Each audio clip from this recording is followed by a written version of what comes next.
সুধীমণ্ডলী, আমি আপনাদের একটা জিনিস দেখাতে চাই। ঈদের আগে এই যে আমার মিসেস এই দুইটা দইয়ের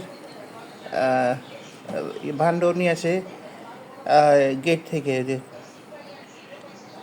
বসুন্ধরা গেট থেকে। এখানে দেখতে পাচ্ছি এখানে লেখা টক দই, তারপরে আরও ছোট করে লেখা উৎপাদন তারিখ 9/4/24, আচ্ছা বাজারজাত 10/4/24, আচ্ছা মেয়াদ উত্তীর্ণ 23/4/24, আচ্ছা ব্যাচ 282, মূল্য 110 টাকা।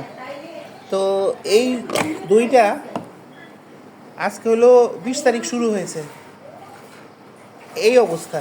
আমি ভেবেছিলাম যে বোধহয় যেটা খোলা আছে সেটা এরকম, আমি দেখতে পাচ্ছি দুটো দই এরকম। এখন সে কোন দোকান থেকে এটা আনছে এটা বলতে পারে না, কারণ ওরা র্যান্ডম বাজার করে।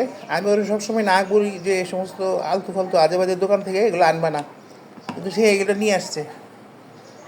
তো আমি বুঝতে পারলাম না যে এটা কারণটা কি। তো আমার যেটা মনে হয় এটা নকল কিছু হবে, হয়তো পুরানো দই ওরা তারিখ বদলে এটা বিক্রি করেছে। তো এটা করে লাভটা কি? মানুষদেরকে ঠকানো।